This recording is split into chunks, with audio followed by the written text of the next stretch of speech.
episode 34 of the Sounds of Stadia podcast, your weekly show where we bring you all the Stadia news and gaming topics to discuss from the week in gaming. I'm joined, as usual, by my co-hosts in the cubes. To my right, your left, I'll never get this right, I've got Mr. Tom, our techie teacher himself, one day. And below him, we've got the man of many pixels, Mr. Richie, join us as well. You know what you need to do? You need to kind of print off a sheet and just put it on the wall so you can see how we always look. The thing is, I know what it is. I know Tom's to my right on the video because I know I have to point to this wall to get it. And I know you're directly below him. So it's not that hard, but then I immediately, as soon as I say right, my brain goes, but it's left on the YouTube video. And then it's like, and then it just doesn't at all. Anyway, welcome to gentlemen. My name's Chris. I'm one of your hosts as well. You've joined us in another busy week of gaming in Stadia, and we'll get into all that to start off with. But I wanted to start the show a little bit differently this week, gentlemen, because we've got a few more weeks. We've been in our cubes for a little bit longer. We've all been ticking over quite nicely. I just want to know what you've both been playing. Simple as that. Okay. Let's talk about. I'll throw it out to Tom first. Let us know what you've been messing around with. Mostly on Stadia, obviously. Putting a lot of time into Stadia at the moment. I've been playing Assassin's Creed Odyssey to such an extent where I feel like I'm making absolutely zero progress with the story, but I'm getting closer and closer to max level. I know the max level has been extended, but I am getting close to that original level 50 point, and I just feel like I'm spending so much time doing side quests and like hunting cultists and trying to work my way up the mercenary tree that I'm just like, I'm putting everything else. Like, who cares about finding your mum? Who cares about finding like your sister and stuff like that, or whoever it is, right? It's a classic game trope, isn't it? Where they go, "Oh, quick! There's a really urgent mission. I'm just going to spend 20 hours doing side missions," and then I get back and I'm like, quick, I'm so glad you got here. And it's like, I've been on like a 3-week vacation in between this. Someone's trying to kill your family. The worst game I've ever played for that was Fallout 4. Because like, you need to go find your son. Or you could join the Minutemen and just consume all your time. Yeah, case in point is like somebody's like threatening my family right now and they're like literally going to murder them. But I'm going to go find an eyeball that was shoved up some goat's ass back on the first island. And, priorities, right? Priorities. Yeah. We've all got them. How about you, Richard? What have you been playing? I've played a bit of Football Manager, but recently I have been playing Assassin's Creed. I said I'll give it another go when it went on sale. And I'm over 40 hours in, and I've very much changed my opinions on that game compared to where I was before. One thing I have had to do is there's procedurally generated quests that you can get. Just completely ignore them. They're a complete, utter waste of time. And I think this is where I got soured on before, because I got bogged down trying to clear off these just procedurally generated quests, which were very much meh. There's nothing to them. That's one of the elements that's got me really excited for Valhalla, how the Ubisoft have addressed that. They said that all the extra filler and the fluff that was a criticism of parts of Odyssey, they said it's a much more condensed story in a smaller map, so I'm looking forward to seeing the best bits thrive. I just don't think them procedurally generated quests, the ones that you get from like I think it's the Apollo statues or your ship, they're just not needed at all. There's enough content in that game without them that like I'm about 45 hours in and about level 35. I'm a bit further than you, Tom, in the story. We were just talking before we start recording, but I just don't see the point in them at all. It's a nice little boost for your drachmi. Speaking of that drachmi, the value for money with that game. You guys both picked up in the sale, right? £18. Yeah, Richie, you got as well. Yeah, it's like value for money. Like I've said on the show before, but I put 120, 30 hours into that with the DLC, and like if you're talking like pounds for pence and stuff, that's fantastic. It's such a good game, so deep. I'm going to be such a nerd here. I actually did the maths. At the moment, for the Ultimate Edition, you're paying 20p an hour of gameplay. 20p an hour. That's a steal. That's pretty good. Yeah, it is. That's less than a Freddo. Exactly. Think of the level of satisfaction you're getting. Are you just using, what value are you using for time? Are you using to calculate that? Are you using time to roll credits or to cut 100% or with DLC? What does the 120 hours include? That's probably everything, right, in the base game? For me, that was the base game and the Atlantis DLC, about 120 hours. Yeah, so on that basis, then literally the amount of content that exists divided by the cost. I'm probably going to break that because I know in comparison to you, Chris, I actually takes me longer to get through games. I've always noticed that you get through games. We'll start games at the same time, and you finish them well before me. I play well into the early hours and commit. I don't know. Maybe I'm just more meticulous with it all. But in terms of it, I'm so like you two talking about it again and all the Valhalla stuff. It's got me like it's still on sale till the 20th, so I've got 3 days to make a decision. Do I bite the bullet and jump back in, or do I just hang fire on Valhalla? Because the thing with Ubisoft is they bring out like remasters and stuff all the time, and I'm thinking. Some of the news we're going to get to in a moment is something going to drop in between now and Valhalla that actually makes me think, I could have just played that instead. Like if they drop Origins, for example, I'd probably be more tempted to go back and start with Origins because this is like the trilogy of games: Origins, Odyssey, and then Valhalla is like their new reboot of the genre, essentially. Yeah, I like Origins as well. It's exciting stuff. But we'll detour back towards the show in itself, gentlemen. So we've got a little bit of housekeeping just to kickstart the episode off. And best thing I want to point out was me and Richie played some more PUBG yesterday, Saturday. For those of you who are listening to the podcast throughout the week, you can go back and check that out. We were once again joined by Tommy from Stadia Arcadia as part of our squad in practice and training. In preparation for the upcoming Content Creators Cup. Did we win another chicken dinner, Richie? You'll have to tune in and find out. You'll have to tune in to find out. But I think we might as well take this opportunity. Tom, would you like to give a bit more info, detail, any updates we've got for the upcoming Content Creators Cup? Because it's less than 2 weeks away now. It is. People are getting curious. Ooh, definitely. So, May 30th, starting at 10 p.m. UK time. That is Saturday, May 30th at 10 p.m. Make sure you do come along to youtube.com/Sounds of Stadia, where we will be hosting our viewpoint and our audio for the Stadia Creators Cup, the Content Creators Cup, where we will be playing as a team of 4 against other content creators throughout the Stadia community. There will be a tournament based on pre-made teams, which will consist of ourselves. There will be a tournament based on lottery-drawn teams, where people will be shuffled into random teams and just have a bit of fun with that. And I'm even thinking, if we have the time to do it, we're also going to have a solo tournament as well, where everybody goes mano y mano for the ultimate prize of being that chicken dinny at the top, right at the tippy top of the Stadia Creators community. I'm going to be the first out in that one. Have some confidence, Richie. Have some confidence. I've seen your playing skills. You've seen me parachute into the side of a building before. That is very true. I have seen that as well. We've all been there. But yes, I would say keep your eyes peeled on our Twitter account, which is @Sounds of Stadia, and obviously subscribe to the channel so you get your notifications over on YouTube. No doubt we will have all the content creators probably promoting this event over the next coming days and weeks as we lead into May the 30th. So keep it locked, stay tuned, and we've got some exciting competitive gameplay from our community going on live. Speaking of community, that also brings us over to our continued Facebook partnership with the Google Stadia UK group.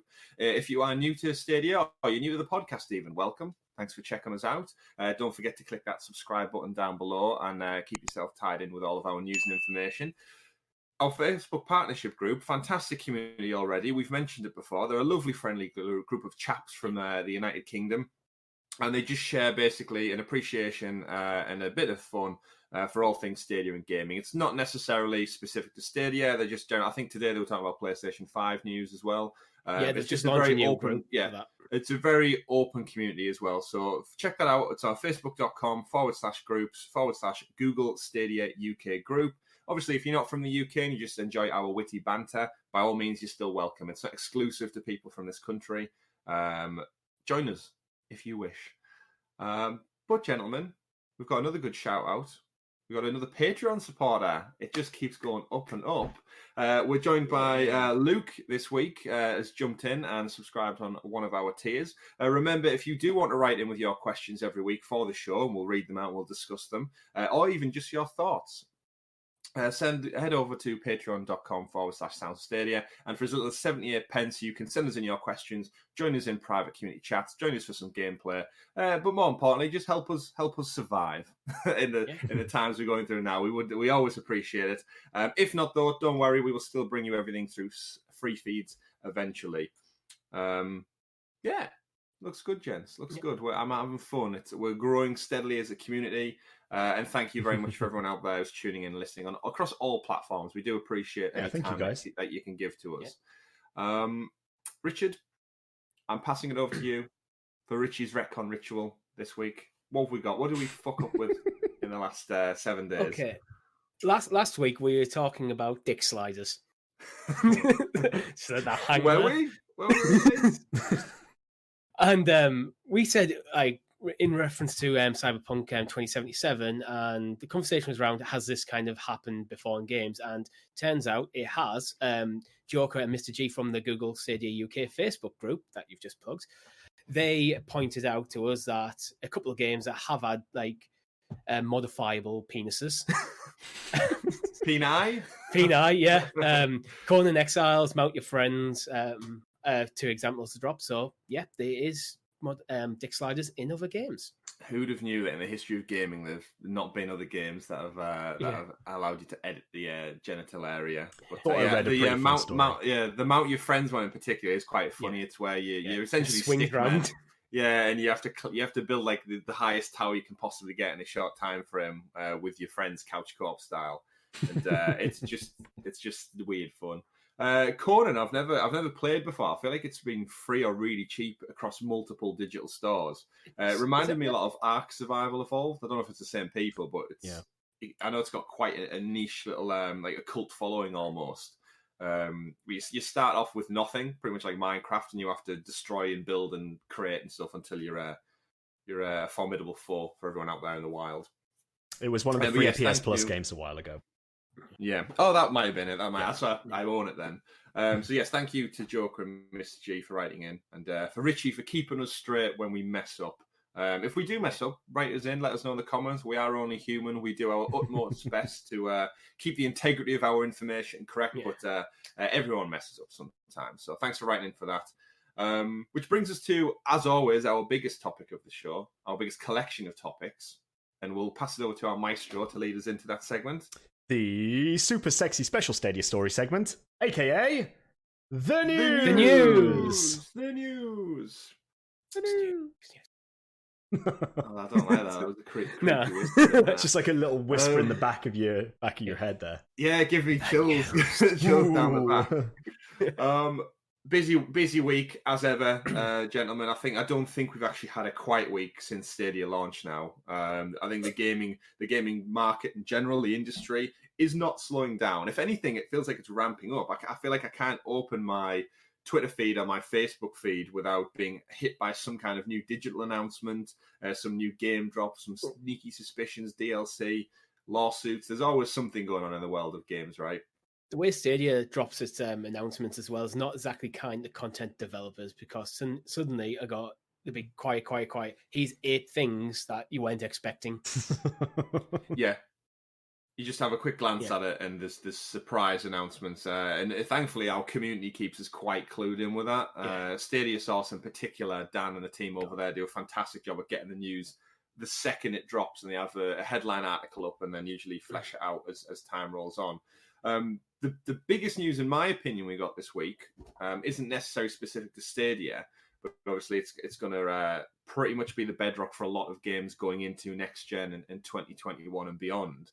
But Epic, the mega rich corporation behind the ever successful Fortnite, dropped a trailer this week for their Unreal Engine. Well, I say it's a trailer. It wasn't really. They classed it as a playable demo, which we're not going to be able to play, but it was playable. And they did showcase the power that the PlayStation 5 essentially can muster, which in parallels also equates to obviously the Xbox Series X coming out, and inevitably it's going to be Stadia. Unreal, I think, runs a couple of games already on Stadia, so no doubt over time. And it's a very open platform. So did you guys both have a chance to check out it was about an 18-minute long video, I think, which showcased, like, it blew me away in comparison to the Xbox kind of showcase of third-party titles we discussed last week. I think this is the way to announce next gen, with lots of triangles, all the triangles in the world. We joked yesterday, Richie, on the live stream. There's actually a shortage of triangles in the world right now because of how many go into running Unreal Engine 5. Yeah, manufacturers of triangles are now working double time to catch up. Yeah, they've had to get everyone back from furlough, and they've got them all grafting away, cutting them precious triangles. But to break it down a bit more, I think probably, Tom, you're the best one to highlight some of the details. I know they mentioned things like lumens and nanites. Are you able to expand on this video? I mean, they're just key terms that they're using to describe certain processes that are happening within the engine. You know, lumens is obviously talking about the way that they're setting up light in video games and the way that you can have dynamic lighting. You saw it from the tech demo yourself that they could have things like the lighting is positioned, and rather than having it pre-rendered, they can have like part of a scenery falls away and the light is already there and it just shines through. So the light is just constantly active and can move around and so on without obviously, like if you think about, in order to save things like memory, CPU usage and so on previous gen consoles, you have to sort of like trick the system a little bit. You have to hide the lighting in certain areas because there's no point generating light on the top of a cave but for any reason whatsoever if you're not going to be able to see it. But if the roof of that cave collapses in, you want the light to be present, ready to actually show it. So Lumen was just showing the system of how that can be dynamically, adapted depending on the scenery, but also how it also actually reacts to the other part of that, which was the nanites, which is talking about those triangles. And the triangles in particular are a huge step forward because previously what you're talking about when you look graphically at games is like the number of pixels represented and so on. But the idea is that we're moving away from pixels now. We're moving to using triangles to represent edges of objects. So if you picked up a stone, just a stone, and you made it up of loads of different little triangles, what they're basically just saying now is that with the new engine, with Unreal Engine 5, they've essentially just massively increased the ability of being able to generate those triangles. So rather than having larger, more polygon-based, if you think back to original gen PlayStation, you're now getting those triangles down to such a small size that they can make such fine edges on objects. And we saw that in the beautiful like cave scenery as we were walking through the rocks in that. I mean, I've never been so bloody excited about rocks in my life. It looks absolutely magnificent. Like, I'm watching it now as we're talking and just seeing the character climb up the cliff and just like the lighting, the shadows, the quality of the textures is phenomenal. I think there's something to be said about the light and the shadows. Definitely. Yeah. It's an amazing. It's a great choice for showing off like the detail, like you said, Tom, the excitement of rocks. Just even looking at some of the static screenshots, the pulled straight from it. It's so photorealistic. It's unbelievable. And when you discuss there about all the polygons and stuff, it does hark back to like PlayStation 1 era, early. So it's not first generation, but like the switch over to 3D and the dynamics. And that actually reminded me, there's a great video out there on YouTube of one of the creators of the original Crash Bandicoot game, and they talk about how they had to trick the PlayStation's memory and the inner CPU to be fooled into rendering certain elements of the game. And the reason Crash Bandicoot looks so detailed in comparison to other games at the time was they tricked the system into render the whole level into block sections. So it would actually boot up the whole level, but it wouldn't render them or it wouldn't generate them in real time until you, say, passed a certain corner of the level or you went over a ridge. So like you were saying there, the light doesn't need to be present until it's required. And this is just that on goddamn steroids. It's just amped up to the max. The technique you're talking about blows you away. Yeah, the technique you're talking about there is used quite a lot. It's like you have low poly versions of like textures and stuff in the distance where you can't see them as you approach. It's used extensively in open world games. As you approach, the more detail comes through. Yeah, it's why if you think in old PC games, one of the first things if your computer was chugging a bit is the first thing you drop down is your view distance because that effectively, that's totally right. It's incredibly synonymous. Sorry, Chris, you go. That's all right. I was just going to keep talking about the Crash Bandicoot video because that when Richie's saying there, cutting back, it's been around for years. I think they were one of the pioneers. I think they had a few patents actually on it. And they actually say they go into the PlayStation's menu system, and the menus that aren't being used, they use the internal memory from the actual the hardwired PlayStation. So they essentially hacked into it. Well, said, well, you're not using these menus at this moment in time. They stripped them out and put Crash Bandicoot data into the PlayStation memory just to scrape that every little like bit of memory that could like process. And it's mind blowing. The way the guy explains it in the video is so great. And I think Unreal did a fantastic job at breaking down the lumens and the nanites. And the actual demo itself is called Lumen in the Land of the Nanite. which is such a cool name, even though it's referring to their I own want to play this game. Yeah, I'd play this. Following on from Richie's point before about the way that you have like those low poly objects in the distance, the Unreal Engine is very synonymous with this idea that when you've loaded up a game, you've seen it before in any Unreal games where it loads a low poly model and you can see the textures literally loading onto the character. More recently for you guys, you will have noticed when you first boot up PUBG, you see your character appear at the very start of the PUBG title screen before you even get into a game, and you can see like the textures just build up. Same with Gears of War, but with that's just something that has been synonymous with the Unreal Engine. But I just can't wait to see what comes with this for next gen. This is really next gen. There's one thing I want to touch on that I've just seen towards the end of the video. The character starts going through this like gliding section. It's very fast paced and stuff, but it's when they touch ground, it feels like they're really touching ground. The slight camera tweaks, that was something that just jumped out at me. That was absolutely stunning. Like, good spot. You don't really see it that well done, to be honest.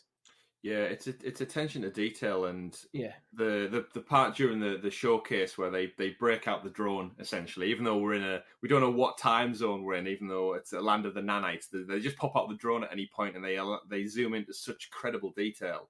That's, I think, for me, that is what next gen's about. It's about really, really detailed showcase. It just looks gorgeous. I mean, the video will be playing below me right now in the edit, so you can watch along and you can check it out. Anyone who listens at home, head over to YouTube, check it out. They break it down into the different light modes, so you can actually see all the triangles in the cave as well. And it's just astonishing how like far games came from your flat geometric shapes to it's like so close to photorealism. Like, at what point are we just playing a movie? I'm guessing the plan was to have this play because it's meant to be a playable demo. I'm guessing that was meant to be at GDC for the game developers to get their hands on this tech demo and go, oh, next project, we're using that. It's exciting stuff, and Epic have been fantastic. They did come out with a few other points this week about stating the actual engine itself. I believe it's open source. They have, what else did they say? They said something about the first 50 grand. Yeah, they've changed the pricing structure for it. They get to keep as well. The royalties are waived for the first $1 million of in-game revenue. So Epic are really using their money to put their stamp on the games industry. And as much as you may criticize them and hate them for that, the amount they're reinvesting back in from their many, many millions, and they're being they're essentially creating competition. We've seen it with the Epic on Steam. Yeah, it's great. They're using the money as well. Yeah, they're using the money from Fortnite to effectively go, and this will make Unreal 5 so appealing to indie developers because, I mean, for the first, however much it was, 100 grand or something, that's all profit for the developer to cover their costs. And that's what then you split later. And I think it's even the ratio of the split is more favourable towards developers. Yeah. It's rocking the boat with Steam and other online stores right now because they're giving more money back to people who publish their games on their storefront. And if you're a businessman or you've made an indie title yourself, why wouldn't you switch across to that? It's so exciting. The flying element kind of caught me off guard. I really did think it was just like a Tomb Raider-esque Uncharted kind of style. And at the end, it's like, and now we're flying, and it really did showcase like the rendering capability of how quick the detail was coming out here. I think that was important. Well, like it kind of all in terms of the game, they probably have to rework that so it made sense. But in terms of a tech demo, it's like you're showing like up close at how great the textures and light and stuff. Then they go, okay, now we're going to go change it, go as fast paced as we possibly can go. Yeah, and you see actually as she lands, sometimes she almost bounces a bit as she touches ground. Yeah, like the little details are phenomenal. I did laugh. Some of the criticism of the comments I've seen is they've had to come out already and say the scene when she goes through the little crevice in the wall, like very Tomb Raider Uncharted-esque. People have said that was a loading screen to mask the thing in the future, and they said, no, we were just trying to showcase the detail. That's why we've gone really close. We're trying to tech demo to showcase detail. I don't care if it is a loading screen. You have to. All games have loading screens. They're just getting better at hiding them. Yeah, I think God of War is a phenomenal example of that. What's your take on the part of the trailer as well, where they go into such detail about the statue that she finds within the temple? It's just such a beautiful, beautiful statue in terms of the level of detail. She opens up the giant wheel to let the light into the room, and suddenly there's like 200 other bloody statues exactly the same in there with exactly the same quality of detail, and you just think, wow, like I said before, I only said a snippet of it, but this is the kind of thing that really makes me feel like this is next gen now. It's not about like trying to push graphics further, in my opinion. It's more about the level of detail that they can add to it. They're not trying to make it hyper realistic to an extent, but it's more about focusing on finite detail, like finer details, which I think is what this is all about, really.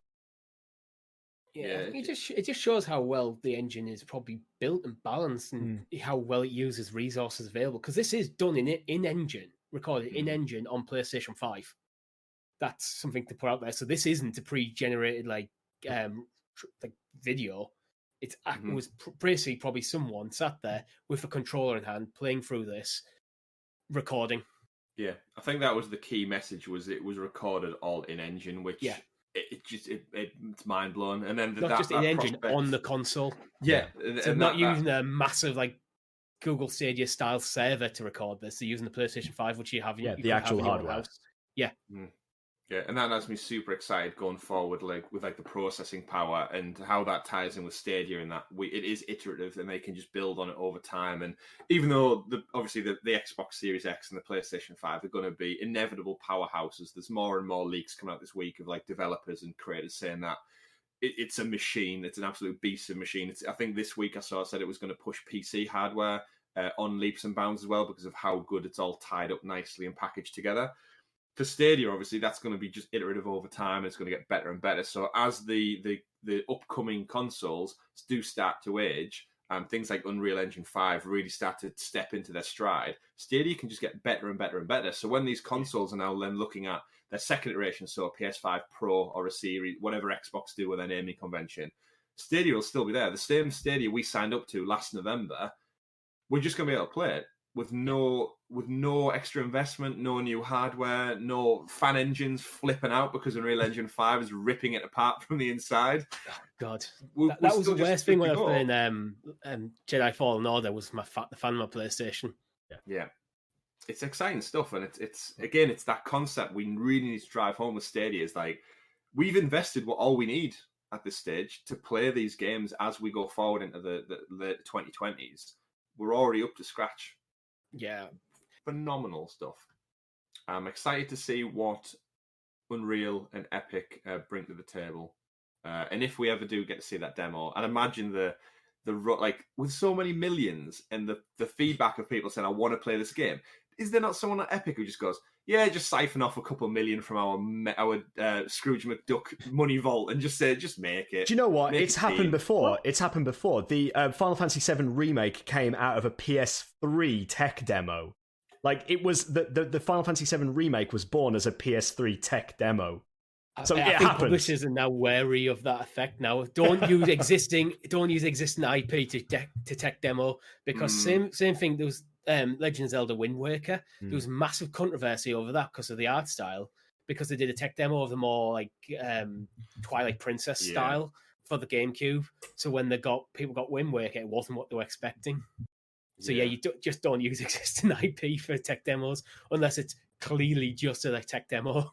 Yeah, it says a lot to the team who worked on it and brought it together, and obviously theorized the location, the character design, everything like that. Because I was a ton more excited for that than anything we saw at the Xbox third-party content. I'll be honest. I know we spoke about it last week and all the games that cropped up there from very different companies, but like that 100% more appeals to me than like something like Dirt 5 did, or some of the little indie games that we saw.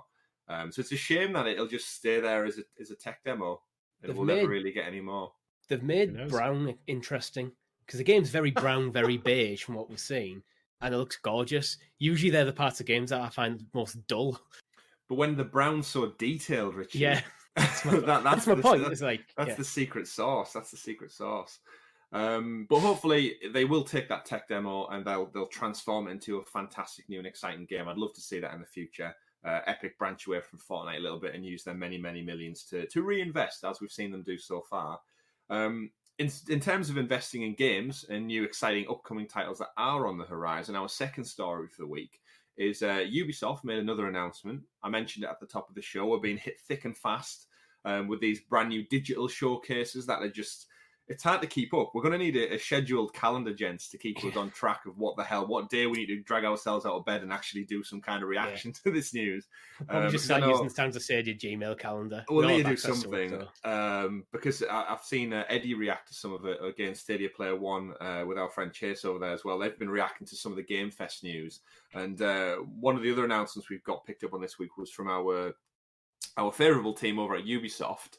They've announced they're going to be presenting a Ubisoft Forward, is the title, which is an entirely digital showcase event. It's going to take place on the 12th of July. It promises exclusive game news, reveals, and more. So I want us to theorize, gentlemen. Okay. What are Ubisoft going to bring to the table in July? I don't know, because at the moment it feels like everyone and their mother's currently organising an event for this summer. I'm planning one for us. It's because E3 doesn't exist. Everyone who would have had stuff at E3, because bear in mind, not every developer who is there is actually doing a massive press conference. A lot of them are just on the floor. Yeah, there's a lot of collaborations. There's a lot of collaborations from indie teams and so on, bringing together their own little events, and it just feels like, I don't know whether I'm at first I was very excited for all of this, and I'm still quite, in anticipation, ready to see what gets announced. But I'm starting to feel like I don't know where to direct my attention. There's too many people trying to gain your attention, where the nice thing about E3 is you had it all in one place. Yeah.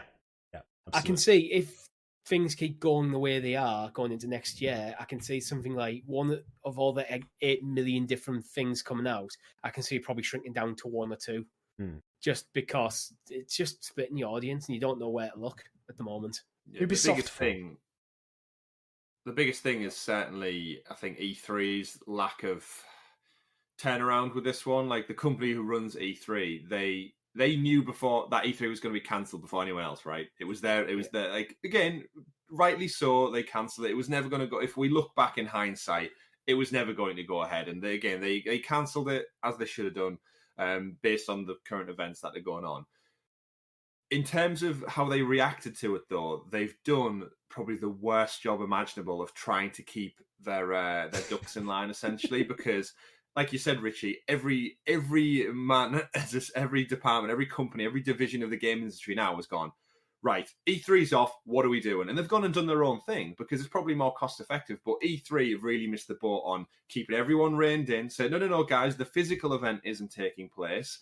We're going to still be hosting a digital event. And before they had a chance to do that, IGN jumped in there, Jeff Keighley jumped in there.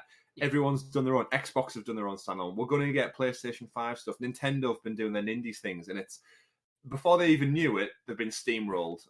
And the repercussions on that E3 existing in any way, physical shape or form in the future, I think is at high risk right now. If all these digital events are successful, E3 as we know it over the last few years, I think is at high risk. I think E3 will still be a thing. Yeah, because there's a massive floor presence. They make a lot of the money.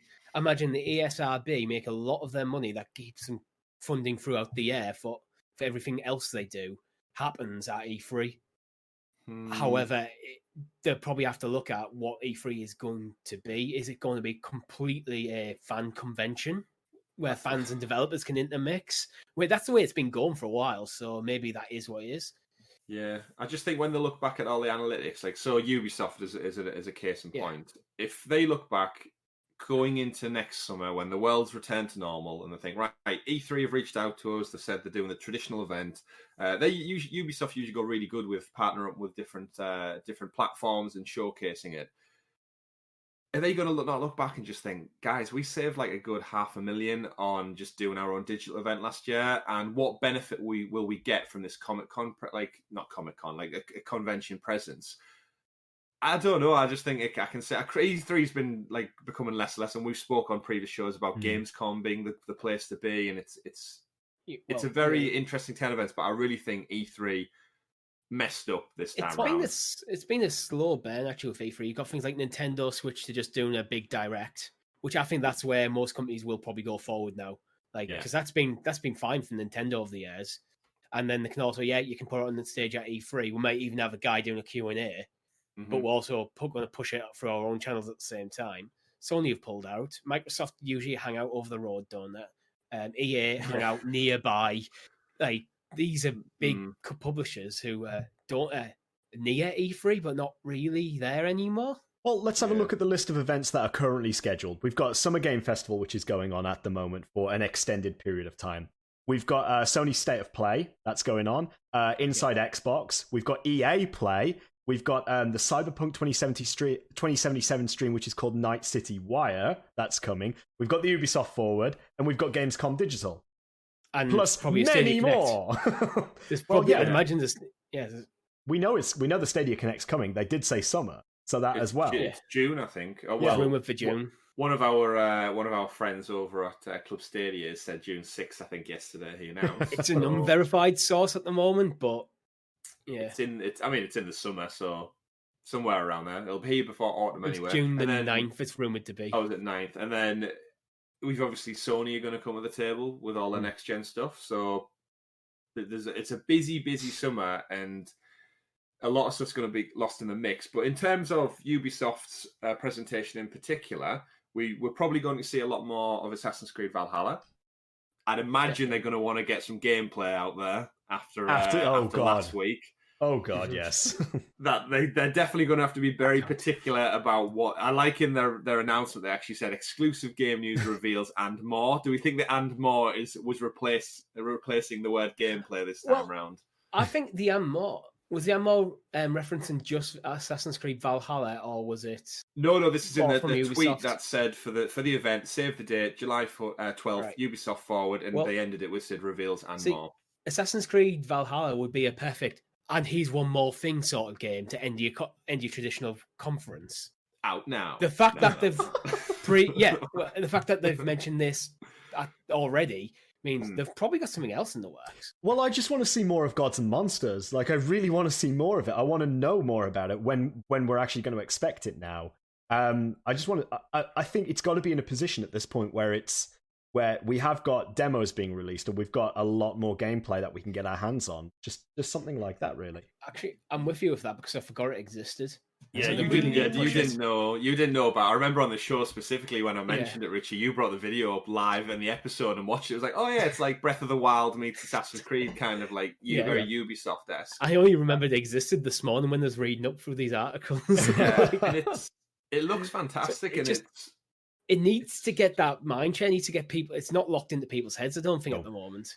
Yeah. Well, the reality is we should be playing Gods and Monsters right now because that was scheduled for February, if I remember. Watch Dogs Legion should have been out as well. Cyberpunk should have been here. Obviously, not Ubisoft. Skull and Bones has been delayed a few times, hasn't it? No, yeah. Skull and Bones is one of them that I think they've took that back to the drawing board. Like, it's one of those games where I'm hoping they're doing what I want them to do, which is when Black Flag was so fun, we all played Assassin's Creed Black Flag back in the day. I think all of us thought, why is this an Assassin's Creed game and why is it not just a pirate game? Like, I would happily have Ubisoft create an entire different series that was just about pirating with a story and with in the similar same elements. World. Yeah, you could. I could easily set in the same world. Just tell a story that isn't Assassins versus Templar. Yeah, it doesn't need to be that. Yeah, it's Pirates Creed. And I'm hoping their feedback. They've took Skull and Bones, and the reason they've gone quiet is they've took on board all of that criticisms and thought, you know what? Especially because Sea of Thieves is out on Xbox now. I don't know if they think, oh well, we've seen how Sea of Thieves has fared. How are we any different? Are we gonna be taking a hit on this? And I hope they've gone back to the drawing board and they come back with a great pirate-driven campaign. That'd be so exciting. With the main character, the fires for me have been interested in it. Main character's called Smedwood Smedway. I'm going to tinfoil hat on now. I'm going to throw out a prediction. I think Skull and Bones is redundant. I think they've scrapped it. I think a lot of the work for Skull and Bones might now appear in Assassin's Creed Valhalla. Interesting. Ooh. Bear in mind, Skull and Bones is very piratey, and Valhalla is set in basically the North Sea, Scandinavia, the UK. You are a bold one. There's a lot of ideas that will probably cross over there. I mean, the great thing with Ubisoft teams is they collaborate across the board. Like, they've got so many studios across the globe. It's no surprise that they can pull all these strings and share elements and stuff from their game design. I don't think they've scrapped it. I don't think that's in Ubisoft's best interest. I think they'd get more criticism than it was worth just shipping it out half-baked. And be like, look, there's our game. We'll do what we did with Rainbow Six Siege, and we'll just iterate on it. It might not have necessarily been scrapped. It might have just developed into an Assassin's Creed game. Yeah, just been absorbed. Maybe when they were pitching ideas for the next Assassin's Creed game, they pitched a lot of ideas and went, actually, that's Skull and Bones. We can just move that into Assassin's Creed. So what are you landing on, Richie? Has it been scrapped or has it turned into Valhalla? I think they're both one and the same. As I said, I think I don't think we'll have a game called Skull and Bones. So in a sense, it's been scrapped, but I think a lot of the things from that will now be in Valhalla. Okay. Right. Okay. Interesting. I don't think they will. I don't think it's in Ubisoft's best interest to suddenly scrap it, because I think there will be some people excited for it. And I think it's probably that far in development now. They would have had to say something at the board meeting. That's where I've got doubts that they probably would have mentioned it. Yeah, your investors are going to want. Yeah, your investors are going to want to know back in March, April time why this game isn't out. But more importantly, if you've sacked it off, you probably should be letting the people with invested money in your business to know about it. But yeah, Gods and Monsters, super huge, Skull and Bones. Hoping to see a date for Watch Dogs Legion. I was going to say that's definitely something I want to know more about now. That should be wrapped up and finished with a bow on top right now. Definitely. The thing is, if it isn't, now we're at a point where these games that have been delayed towards the end of this year are now going to realistically have to be cross-generation games where they might not have been planned to originally.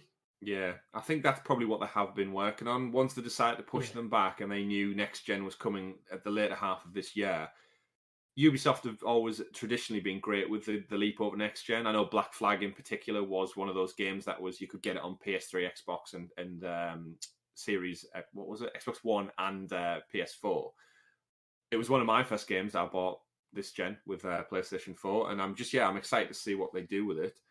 Will Valhalla be cross-gen? I did reach out to Ubisoft actually in regards to we spoke about before, the collector's editions of Assassin's Creed, because they've got different variations. It's up for pre-order now, but you can't pre-order next gen. Mm-hmm. So because they don't have a date for it, so then that bodes the question: do I buy it on current gen and buy it again later on? Because they've not been very forthcoming with the whole smart delivery going forward theory, which is why Stadia is the safe bet to play it on, because you can buy it in and you just own it, the best version going forward. But if you like the collector stuff, I want to know which version I can order, and do I order the PS4 and kind of change it later date? Do I just get it on Stadia and hang fire? Do I buy the statue standalone? It's a lot of theories, and I think we need these answers. So hopefully the exclusive game news reveals and more is just detail. I'd be happy with just dates, locations, updates on how the progress of the game's coming along, some season pass DLC stuff for other games like Rainbow Six Siege and The Division. Or just, keep us informed, Ubisoft. Keep us informed. I have information on Skull and Bones before we move on, actually. In October 2019, the Ubisoft CEO, Yves Guillemot, confirmed that the game has been pushed back to at least the April 2021, March 2020 fiscal year. Which is now. So at the earliest, fiscal year. No, that's next fiscal year. We're currently in the April 2020 to March 2021. Oh, okay. I misheard then. Sorry. I misheard. So at the earliest, we'll see this is April next year. Okay. One other title, Chris, that I'm really excited to find more about: Rainbow Six Quarantine. Oh, the name alone does not bring back great feelings right now. Not right now. Rainbow Six, go out and play with your friends. Rainbow Six, fresh air. Rainbow Six, stay home, protect the NHS, save lives. Sorry, no, it's changed now. It might do well in search algorithms right now. Well, yeah, that is very true. So good point, Tom. Rainbow Six Quarantine. Do we think they're going to stick with that name? I think it's unfortunate timing, but I think they go with it. I think, unless they change it to, do they go like the Resident Evil route, and do they go like Rainbow Six Outbreak? But then does that have bad connotations with it? You're talking like zombie infestation, and usually you have terms that come with that. It's synonymous with it, isn't it? Outbreak, quarantine.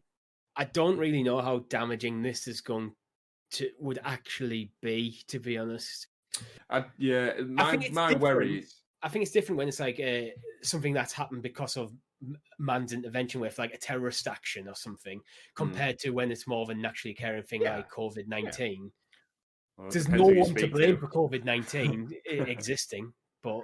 Well, it depends who you speak to, Richie. Depends what news report you read. Oh, man. But anyway, yes, aside from that, they could just go all balls deep on it and call it Rainbow Six COVID-19. That would get their search algorithms right up there as well. I'm excited to see the Rainbow Six tag is enough to give it the legs. Well, yeah, it is a new game. Obviously, it's got that kind of more horde mode to strike. I'm excited by it. It's like, Richie, we spoke before. We've played Rainbow Six Siege quite extensively in the past, and we've had a great time with it. And I think a lot of the community out there, I know our friend Chase is looking forward to playing some Siege. He's played a lot of hours on that before. It's going to be great for just us getting on screen share and such. It's going to be fantastic for that. I want that on the Stadia. And I think it will. And I think part of Ubisoft plans, along with new games, you'd hope, is going to be an update on Uplay Plus as well, because they're starting to ramp up now. So hopefully we're going to see some more games come to Stadia, coinciding with Uplay Plus announcement and these new titles. I'd be interested to know if they ever went free to play with it, because Siege has done so well, and that's pretty much free to play anyway now, if I'm not mistaken. I'd be interested to know if they're worried about the risk of the name title having an impact. Just bring it out free and just say it's there for everyone to play. It could be a good build on it. Yeah, build on it on a yearly iterative process like they've done with Siege. Stuff like this, I always think are good for pro games, because everyone who's got the pro subscription gets the game day one, month one. You get your audience there. I'm guessing this is going to have a lot of cosmetic stuff with purchase, so they make the money from that side rather than the game sales. But then you're building, but these sort of games live or die based on the user, how many players they've got playing it. So you want to get as many people in early as you can to get that strong launch. Yeah. And then even if there's a price later, if after 1 month it goes to normal pricing, if there's a good community already there. Certainly.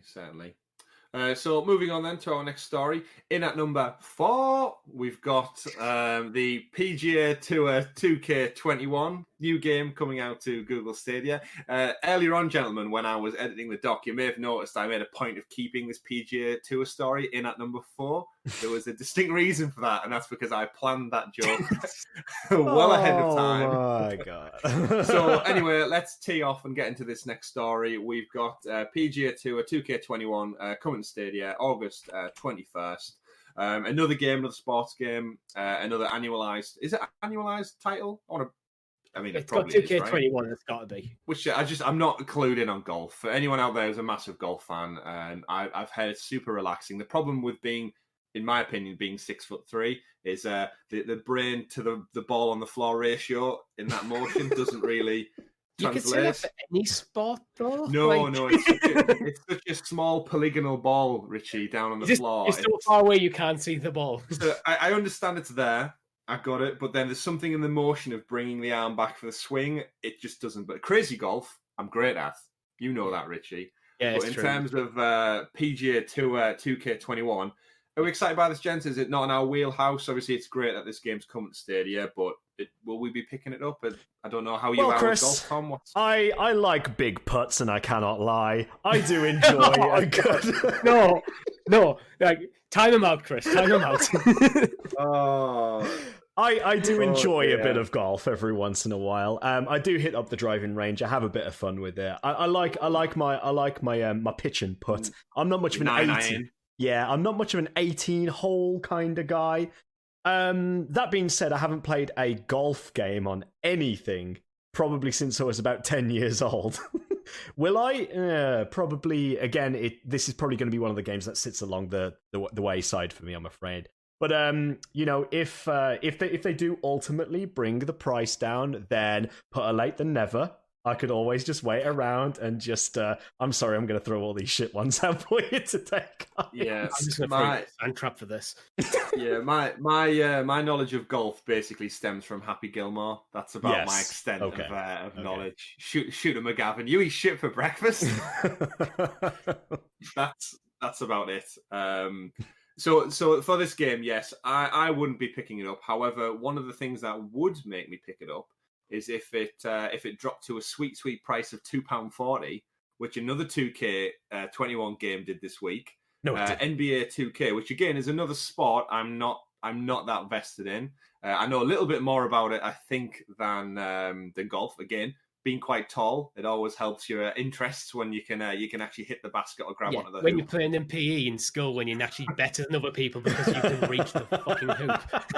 that definitely does help. But obviously, yes, this week we saw some additional pro deals drop in line with some new game announcements. And one of them, to our surprise, was, NBA 2K20, £2.40, gentlemen. We all bought it, right? Yes. Why wouldn't you? £2.40. Now, weirdly enough, this did not translate across the Atlantic to the States, where basketball is immensely more popular than it is over in the UK and Europe. A weird one, right? We thought it was a mistake at first. It was picked up by the Stadia Twitter. One of them actually acknowledged it was a mistake with Duncan, was Duncan it not? queried it. Someone acknowledged that it was a mistake, but then it turns out it wasn't. Yeah. It gets to a point where I suppose it kind of was a mistake, and then they went, "Oh shit, we've said it now. You've got to go with it." The whole world's burning around them, and they just think, "Oh, we're going to have to go with it." We fucked up, boys. We fucked up. We're sorry. Just go with it. It'd be interesting to know the actual truth. Was it a mistake, and is it now Google just paying up the arse from this to make a difference for 2K? Like, that's such an interesting price. Like, even if it was at a tenner, like £10, that would be like okay. But £2.40 for a game that only came out in the last year, that is essentially a AAA sports game from a big developer. Yeah, you can pick it up for the cost of a couple of Freddos in this case. I think you've got to look at the knock-on effect of that. It's cheaper than a Starbucks coffee. That is true. That is true. Yeah. But you've got to look at the knock-on effect of that. We have to kind of like ascertain, was it a problem with Stadia? Was it actually a mistake? Because now on Xbox and PlayStation Store, the price has been dropped there as well for this title. Now, is that because it's a knock-on effect of this cock-up? Or was it actually the plan all along? Because on those platforms, the game hasn't dropped to as low as £2.40. I think it's currently at £3.50. But it has been dropped dramatically again. So it raises more questions there, I think. Yeah, I mean, it does say a lot when looking at other games that also came out this week, we got Doom 64 finally arrive, and that's currently sitting at $3.99 or free if you bought Doom Eternal already. Yep, free if you pre-ordered back in the day. That's cheaper than I expected it, by the way. Yeah, I knew it was coming, but I thought it was going to be over £5. Doom 64 $3.99, NBA 2K at £2.40. Whereas like when we talk back to Assassin's Creed Odyssey about value for money, that's an old game. I think you do. Like, I'm sure it's super fun, but in terms of like development time and costs and graphic quality, and it baffles how I'm pretty sure people just throw shit at a wall and see what sticks sometimes with this pricing. Well, because I've bought an NBA 2K20 because of the price, so it's like, why not give it a go for that? Yeah. Worst case scenario, I play less than 2 hours and get a refund.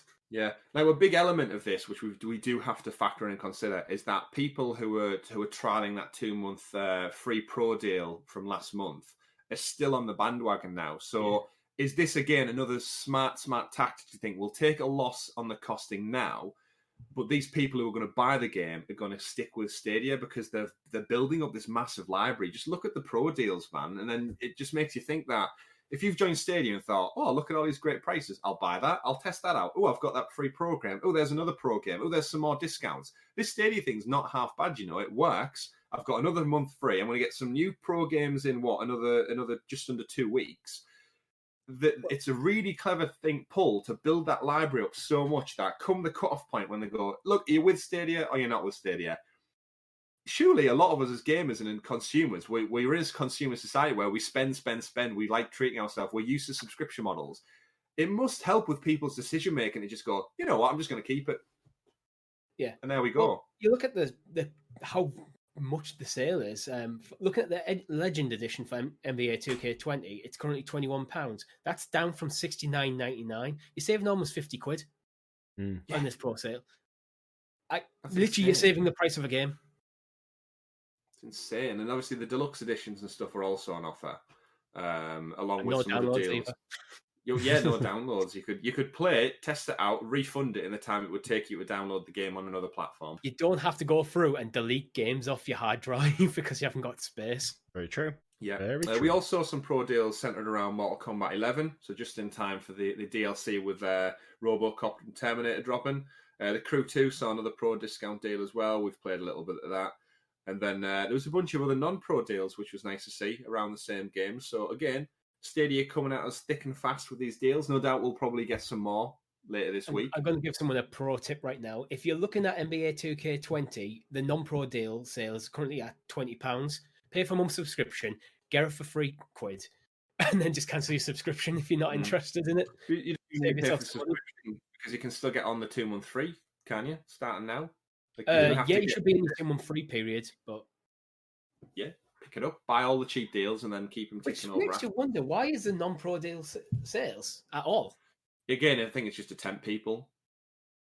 Quite possibly. You're going to look at it and go, well, why would I pay £20 when I can just try out this free trial and get it for £2.40? It's more of a marketing tactic to push people towards the other pro deals. But didn't it auto activate the 2 months for everyone who's got Stadia? So there shouldn't be anyone on Stadia right now who doesn't have the pro subscription. So it's not really going to entice people to go for the pro subscription. What about them Buddy Pass people? Yeah, I think it did. My Buddy Pass is gone, actually. My gone. extra Buddy Pass is gone from my account. Ooh. I can't send it out. I wonder if it comes back after this 2 months period or something. But I know the little icon you had in the app to stop there anymore. Breaking news right there, ladies and gentlemen. The Buddy Pass is gone. Stadia have stolen the Buddy Pass. But no, I'm joking. We won't go down that clickbait route. That's the title, Tom, for the episode. Stadia steals Buddy Pass back. Plaster it on the main screen. I want a picture of a burglar. I want a picture of a bag of money. In like a white and black striped thing with like a mask and carrying a dollar bag. Yeah. I want running away from me. I want Phil Harrison escaping from jail. I want us three running away from them, chasing them with our police batons. Oh no! Get to work on that graphic, Tom. That's my Sunday afternoon out the window. Yeah, definitely. Set it in the gangster time as well. We've got police sirens going on those 1930s, 40s cars. Set in San Francisco, the Mafia is rife. And if you haven't figured it out yet, I'm slowly leaning in towards our last story of the week, which is the Mafia Trilogy was also announced coming to Stadia. I'm really excited for this one, gentlemen, because me and Richie spoke to our friend Tommy at Stadia Arcadia yesterday on our live stream. And he really helped build the hype for it because I've never played a Mafia game before. It was one of those franchises that just passed me by. And here we are, the prospect of getting a fully remastered trilogy from the ground up. Some of the stuff I've seen on YouTube and some of the comparison differences between the original one and the remake, it very much brings it up to a modern game standard. And from what I've heard, 1 and 2 are fantastic games that just passed me by. So what's your history with them? Are you excited by this announcement? I am. My history is exactly the same as yours. Tommy did say Mafia 3 is a little bit different to the other two, and he said he preferred 1 and 2. But I'm in the same boat with you, gents. I wouldn't say I'm excited, but I'm intrigued. So none of us have played them before? No. Interesting. Could make for a potential stream of some sort. Ooh. Never have I ever played Mafia 3 or got my Buddy Pass back. something along those lines. But what it does really create is another good sense that 2K are supporting Stadia. So we've got all the sports games stuff coming, and then Mafia Trilogy really just highlights that again. There's another developer that is now starting to really back Stadia with some. Do you think this will be priced at £2.40? Maybe not. No, see, that might actually make me buy it because I feel like I'm probably not going to give it a chance at the moment because I've got a bit of a backlog I want to take care of. Like I haven't even bought Final Fantasy 7 yet, and that's definitely on my wish list. So I think I've got just too many games to get through at the moment that I'm probably going to give it a pass. Unfortunately, unless it comes out and unless it's a pro game or comes out in a decent sale that makes me worth like buying it to rack up for later. But yeah, interestingly enough, though, we had that classic Stadia advertisement back and forth where the Mafia Trilogy was announced. The Stadia logo did not appear on the distribution video, but thankfully the United Kingdom's Twitter did feature it. So again, it's this weird mixed marketing thing where you've got to imagine the powers that be who deal with all these third-party conversations. Like when they pull these videos together and they copy and paste in the Xbox logo, the Steam logo and such, is there not a tick box that they just have to go, oh, there's Nintendo. That surely Stadia is part of that generic checklist. Yeah. Who's looking at that in two different departments for the exact same video and going, right, it's on the global one, but it's not on that. Oh, the UK team have got it, but like, how is it not just one video uploaded to a It takes me back to a conversation I had with a friend of mine who lives in California, and her sister works for Google, okay? And when I mentioned Google Stadia to them, her sister said, oh, what is that? It's once again, it's like this thing that's there are people in the world that still do not know what Stadia is.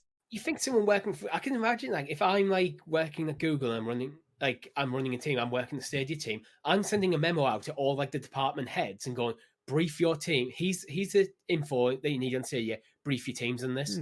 So everyone in Google should know the basics of what Stadia is about. So my point was that basically maybe issues like this come down from the fact that there are still people out there who don't know about it, who are stupidly in the industry. That seems like a big faux pas to me if they don't know that their game is coming to Stadia, for example. It really does showcase just how much work is still needed to be done to get the marketing and the general public's mindset switched towards it. I know I joked a few months back now when the industry that I work in with mobile phones, some of the Google people I spoke to who go around and talk about the Pixel range essentially didn't know about Stadia then. They'd heard of it, but they didn't have any more info other than the name. And that's someone who's now pushing Stadia, which was at the time the exclusive place to play portably on. This is why I'm saying, like, all the different branches of Google, their heads of departments should be brief when there's a new product launch from Google. How hard it is to get on your weekly team meeting or whatever to go, okay, one more team, Google, the company's launching this new product, Google Stadia. Here's a basic rundown. Now everyone's in the company's informed. Yeah, I don't think that's a difficult task to pull off. And at the moment, Google just seems a bit, with Stadia, seems a bit disjointed.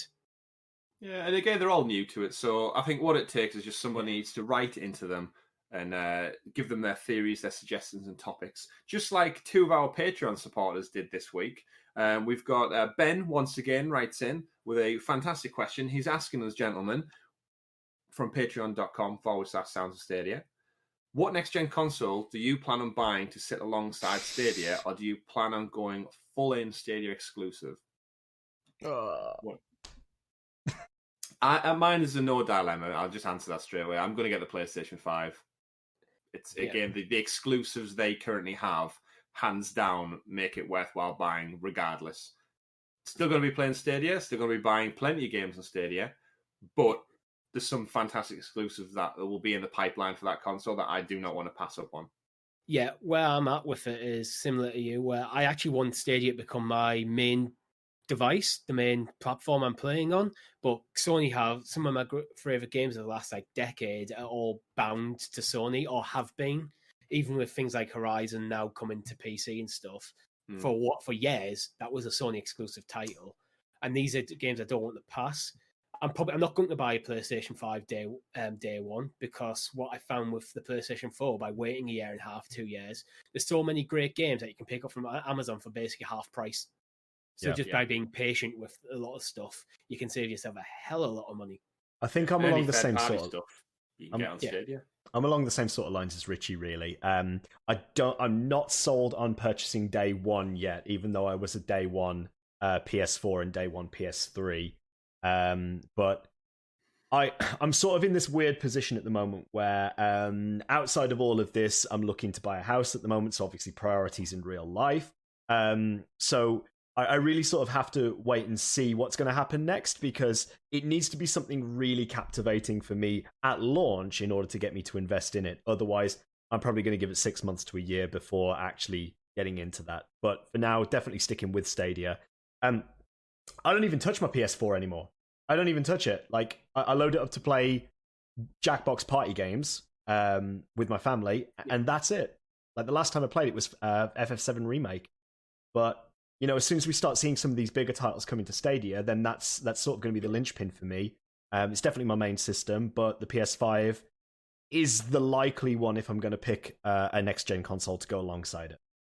Yeah, I think I'm similar place with my PS4, although I can see in the next few months getting a lot of usage, because as I think the next thing I'm going to jump into as soon as I finish Assassin's Creed is probably Final Fantasy. So that's going to be a long time playing on the PlayStation. And then we're getting on towards The Last of Us. Yeah. Oh, yeah. I just got my platinum for The Last of Us. Yeah. Oh, you got it? Well done. Last night, yeah. Got it last night. The early hours of the morning. Finally did it. So that's, platinum on PS3, platinum on PS2. PS2. PS2. Wow. The Last of Us 2 is going out for, So right in time, I finished the story. Fantastic game. And again, that's one of the exclusives that I'm talking about. None of you contemplating picking up the Xbox? Not really. No. I don't think Xbox has got any exclusives that interest me. You know what? You really don't need it. Title that isn't Halo or Gears Sea right of now. Thieves. Okay. Moving on. Ori and the Will of the Wisps. That's that admittedly looks cool, but I think you can get that on PC now.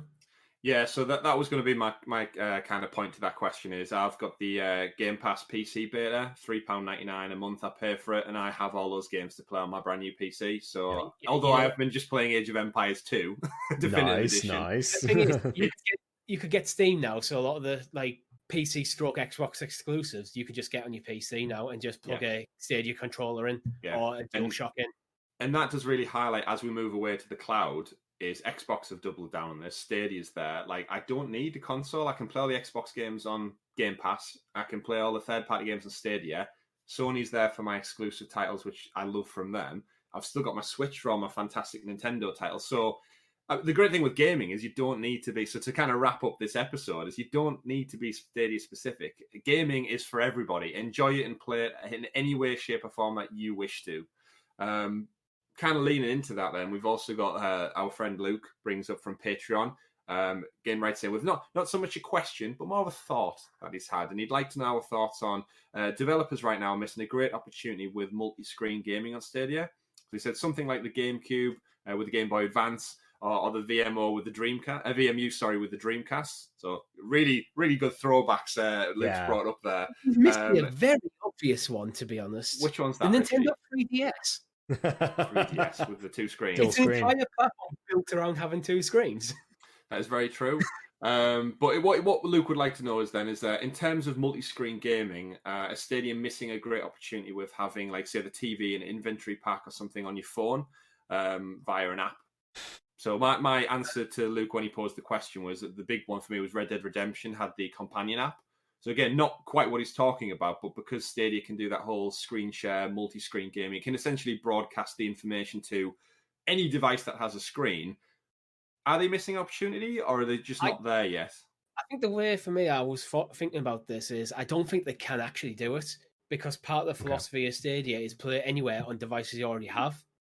Okay. So if you're playing on your phone, you only have one screen, so you can't hard code a game that requires two screens. I'm with Richie on this. Stadia, unfortunately. I think as much as I love 3DS, and actually that second screen can be very effective, I just don't think you can do it. As long as it's non-essential to the actual gameplay itself, then it's always possible through additional apps like the Red Dead Redemption companion app, as he said before.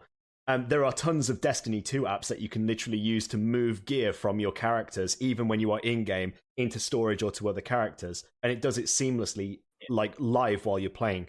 But it can't be fundamental to it, because that will not work with this system for the reasons Richie said. Like, if you're playing on your phone, how the hell are you supposed to use that for anything else? So as long as it's non-essential, they could do it. But again, I think that's really down to developers. It's not down to Google. It's not down to Stadia at all. That's purely down to the game developers. Yeah, I mean, I think it does come down to developers, as you say. And most third-party developers are developing for multiple platforms. So they're developing for PlayStation, developing for Xbox, developing for Google.